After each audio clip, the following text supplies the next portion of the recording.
Hello English literature के सभी students और वेलकम।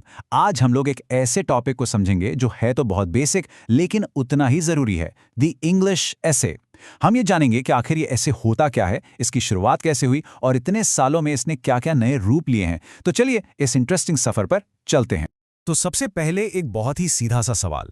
देखिए, हम सब ने स्कूल और कॉलेज में एसेस तो लिखे ही हैं, पर क्या आपने कभी रुककर सोचा है कि ये जो शब्द है एसे, इसका आखिर मतलब क्या है? कहाँ से आया है ये लफ्ज़? तो ये जो शब्द है ये असल में ओल्ड फ्रेंच के एक लफ्ज़ एस्से से आया है।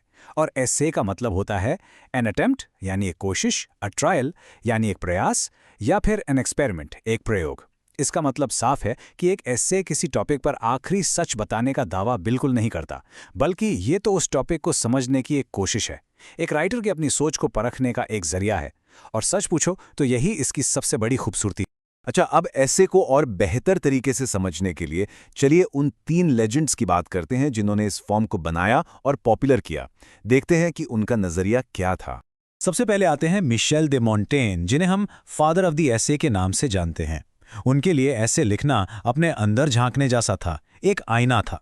ये एक तरीका था जिससे वो अपने पर्सनल थॉट्स और फीलिंग्स को दुनिया के सामने रख पाते थे।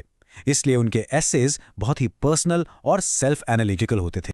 अब आते हैं फ्रांसिस बेकन पर, जो फादर ऑफ द इंग्लिश एसे कहलाते हैं।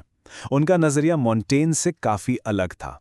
वो एसेज को डिस्पर्स्ड मेडिटेशंस कहते थे, यानी बिखरे हुए चिंतन या फैली हुई सोच। उनके लिए एसेज पर्सनल कहानियों के लिए नहीं, बल्कि ज्ञान, विजडम और प्रैक्टिकल एडवाइस से भरे छोटे छोटे पीसेस। और फिर हैं डॉक्टर सैमुअल जॉनसन, जिनकी डेफिनेशन शायद सबसे ज्यादा मजेदार है।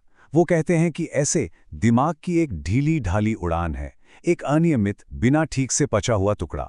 इसका सीधा सा मतलब ये है कि जरूरी नहीं कि एक ऐसे हमेशा परफेक्ट हो, बिल्कुल स्ट्रक्चर्ड हो।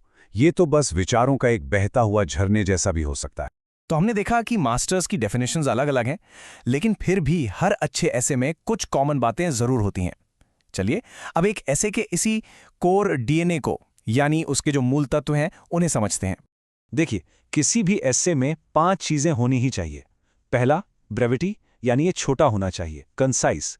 दूसरा, प्रोस फॉर्म, मतलब ये कहानी या आर्टिकल की तरह लिखा जाता है, कविता की तरह नहीं। तीसरा, सब्जेक्टिविटी, जिसमें राइटर का अपना पर्सनल टच, उसकी अपनी पर्सनालिटी दिखती है। चौथा है इनकम्प्लीटनेस। याद है, ऐसे का मतलब ये एक कोशिश है, किसी टॉपिक पर फुल एंड फाइनल रिपोर्ट नहीं। और पांचवा है यूनिटी ऑफ थॉट, यानी भले ही आप अलग अलग आइडियाज दें, लेकिन सब एक मेन पॉइंट के ही आसपास घूमने चाहिए। ओके, अब एक बहुत ही जरूरी कॉन्सेप्ट को समझते हैं जो हर स्टूडेंट के लिए जानना इंपॉर्टेंट है। एसेज को मोटा मोटी 2 मेन कैटेगरीज में बांटा जा सकता है। एक है फॉर्मल यानी औपचारिक, और दूसरा है इनफॉर्मल यानी अनौपचारिक। ये टेबल इन दोनों के बीच का फर्क बिल्कुल साफ कर देता है। देखिए, फॉर्मल एसे का जो फोकस है वो सब्जेक्ट पर होता है, जबकि इनफॉर्मल एसे का फोकस राइटर की पर्सनैलिटी पर होता है। टोन की बात करें तो फॉर्मल एसे सीरियस और ऑब्जेक्टिव होता है, जबकि इनफॉर्मल एसे हल्का फुल्का, सब्जेक्टिव और बिल्कुल बातचीत वाले अंदाज में होता है। स्ट्रक्चर में भी फर्क है। फॉर्मल एसे बहुत ऑर्गेनाइज्ड होता है और इनफॉर्मल का स्ट्रक्चर लूज और फ्लेक्सिबल होता है। और आखिर में गोल।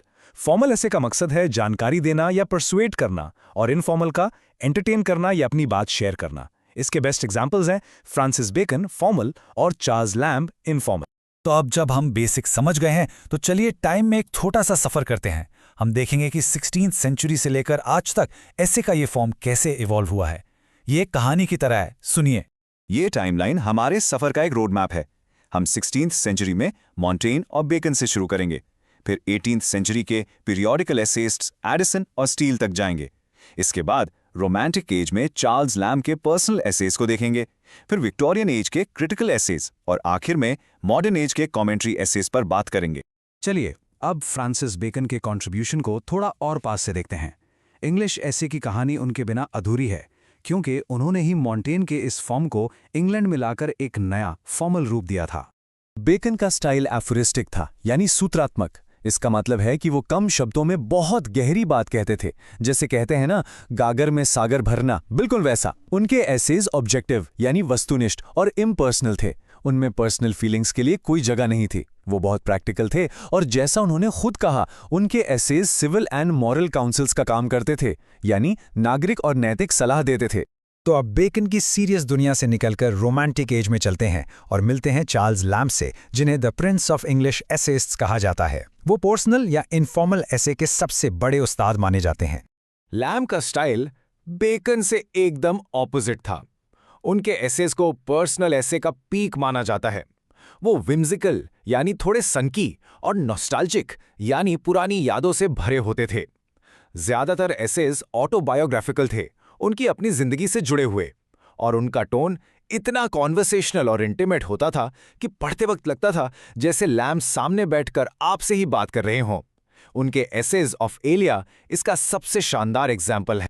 रोमांटिक एज के बाद विक्टोरियन और मॉडर्न युग में एसे ने एक और इम्पॉर्टेंट मोड़ लिया। अब ये सिर्फ पर्सनल फीलिंग्स या प्रैक्टिकल ज्ञान तक सीमित नहीं रहा। अब ये सोसाइटी, पॉलिटिक्स और कल्चर पर सीरियस एनालिसिस करने का एक पावरफुल टूल बन गया। विक्टोरियन युग में ऐसे क्रिटिकल हो गया। मैथ्यू आर्नल्ड जैसे राइटर्स ने कल्चर और सोसाइटी की आलोचना की ताकि बेहतर स्टैंडर्ड्स बनाए जा सकें। वहीं दूसरी तरफ मॉडर्न युग में ऐसे कमेंट्री बन गया। जॉर्ज ऑरवेल और वर्जीनिया वुल्फ जैसे राइटर्स ने इसका इस्तेमाल पॉलिटिक्स, सोशल इश्यूज और लिटरेचर पर अपनी तीखी टिप्पणी करने और दुनिया को एनालाइज करने के लिए किया। इतनी सारी हिस्ट्री के बाद चलिए अब बात करते हैं आज की, आपकी। ये सारा एवोल्यूशन हमें उन ऐसे टाइप्स तक लाता है जो आप स्टूडेंट्स अपनी पढ़ाई में लिखते हैं। आप इन्हें एक राइटर के टूल बॉक्स की तरह सोचिए, जिसमें अलग अलग काम के लिए अलग अलग औजार हैं। आपका मकसद ही डिसाइड करता है कि आप कौन सा ऐसे लिखेंगे। अगर आपको एक कहानी सुनानी है तो आप नैरेटिव ऐसे लिखेंगे। अगर किसी चीज को शब्दों से पेंट करना है तो डिस्क्रिप्टिव ऐसे। अगर कोई टॉपिक समझाना है तो एक्सपोजिटरी ऐसे। और अगर अपनी दलील से किसी को मनाना है तो आप आर्गुमेंटेटिव ऐसे का इस्तेमाल करेंगे। तो हम वापस वहीं आ गए जहां से हमने शुरू किया था। एक ऐसे एक अटेम्प्ट है, एक कोशिश है। अब जब आप ऐसे के बारे में इतना कुछ जान गए हैं तो जरा सोचिए, ऐसा कौन सा सब्जेक्ट है जिससे आप एक्सप्लोर करने की कोशिश करना चाहेंगे। अगर आपको एक ऐसे लिखना हो तो वो किस बारे में होगा। उम्मीद है कि इस एक्सप्लेनर ने इंग्लिश ऐसे को लेकर आपकी समझ को और गहरा किया होगा। इंग्लिश लिटरेचर को इसी तरह आसान और साफ शब्दों में समझने के लिए हमारे चैनल को सब्सक्राइब करना मत भूलिएगा। देखने के लिए आपका बहुत बहुत शुक्रिया। Thank you.